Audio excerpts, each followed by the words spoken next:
Amém, irmãos, amigos e ouvintes do canal Ao Tom da Palavra, com seu ministério Espírito e Vida, que tem como objetivo difundir e divulgar a Palavra de Deus, que é Espírito e Vida.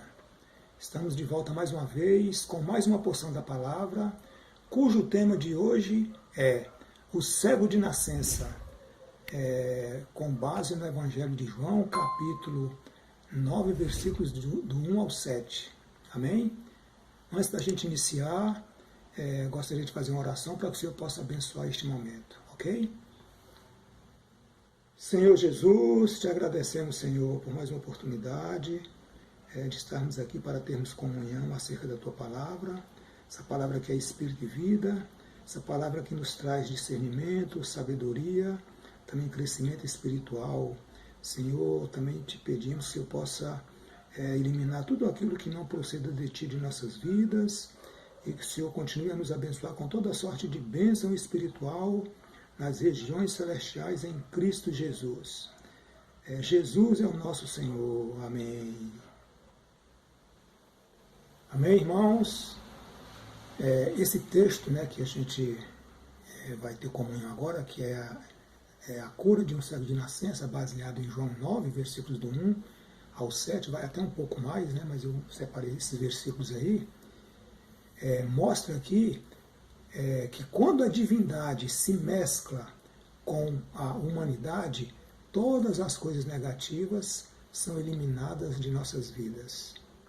Quando o Senhor se deparou com esse cego de nascença, seus discípulos logo questionaram: Senhor, foi ele que pecou ou foram seus pais?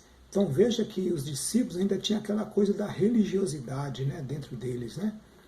Então atribuíam aquela situação ao fato dele, o cego, ter pecado, ou os pais dele. Mas Jesus, ele disse o seguinte, no versículo 3, nem ele pecou, nem os seus pais. Isso aconteceu para que fosse manifestado as obras de Deus, e Deus fosse glorificado por meio daquela situação. Então veja que foi algo já predeterminado pelo Senhor. Então aquele cego, ele nasceu cego, chegou à idade adulta cego, para que um dia, que é o que ocorreu aqui, o Senhor, na vinda do Senhor e no encontro o Senhor com o cego, o Senhor pudesse então ser glorificado por meio daquela situação. Lá em Efésios, tem duas passagens bem interessantes que retratam bem isso, mostrando que Efésios capítulo 1, versículo 4 e 5 fala assim, assim como nos escolheu nele antes da fundação do mundo, ou seja, nós somos escolhidos, os cristãos foram escolhidos antes da fundação do mundo, para sermos santos e irrepreensíveis perante ele em amor, e nos predestinou para ele, para a adoção de filhos. Esse termo aqui, adoção de filhos, no original é para filiação. Nós não somos adotados. Nós somos filhos legítimos, conforme está no capítulo 1 de João, João capítulo 1, versículos 11 e 12. Depois que cremos no Senhor, nos tornamos filhos legítimos do Senhor. Então vou ler de novo o versículo 5, nos predestinou para ele, para filiação, por meio de Jesus Cristo, segundo o beneplácito de sua vontade. Então veja que o que ocorreu com aquele cego, a situação dele desde o nascimento até aquela idade adulta, foi tudo um arranjo do Senhor para que as obras de Deus fossem manifestadas ali naquele momento. Amém? Depois disso, então, no versículo 6, o Senhor cuspiu na terra, e tendo feito lodo com a saliva, aplicou nos olhos do cego. Interessante os métodos do Senhor, Ele cuspiu, usou a saliva numa porção de terra, fez um lodo e aplicou, ungiu os olhos do cego. Aplicou, ou seja, ele ungiu os olhos do cego com aquele lodo. Atenção, olha só. Aquele cuspe, aquela saliva, representa a divindade, porque tudo que sai da boca do Senhor é espírito e vida. Então ele pegou a divindade, ali representado pela saliva, e mesclou ou seja, misturou com a humanidade, que é a terra, o homem foi feito do pó da terra. Então, quando ele mesclou a divindade com a humanidade, criou o lodo, então ele ungiu os olhos do cego, pediu para que o cego fosse ao tanque de Siloé lavar, e o cego fez isso e voltou vendo. Então veja bem aqui algumas lições que a gente precisa tirar. Primeiro, aquela gosma que o Senhor preparou, aquele lodo que o Senhor preparou ali por meio da saliva e da terra, eu entendo, né, que se o cego não fosse cego, tivesse vendo aquilo, né, eu entendo que ele fosse achar muito estranho, talvez não fosse nem aceitar que o Senhor passasse aquilo nele, né? Mas pelo fato dele ser cego, né, obviamente, ele não pôde ver. E uma vez que ele não viu, ele não teceu uma opinião, ele não arrazoou, ele não questionou.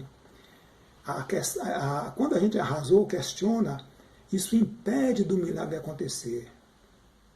Muitos milagres, muitos prodígios, muitas bênçãos não acontecem em nossas vidas porque nós arrazoamos, nós questionamos os métodos que o Senhor usa.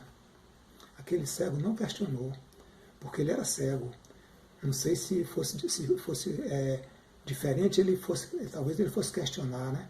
Mas o texto aqui não mostra isso, mostra que ele simplesmente se rendeu aos arranjos do Senhor. E quando o Senhor mandou ele ao tanque de Siloé, ele podia dizer assim, mas eu preciso de alguém para me levar, eu sou cego. Ele também não questionou. Ele simplesmente não ofereceu resistência, ele se rendeu ao Senhor, foi ao tanque de Siloé, deu o jeito dele, foi ao tanque de Siloé, que quer dizer enviado, então lavou o rosto e voltou vendo. Né? Então aqui fica uma lição para nós, né? Nós precisamos dizer sim e amém quando o Senhor nos pede alguma coisa. Não precisamos dizer, mais isso, mais aquilo, porque assim, porque assado.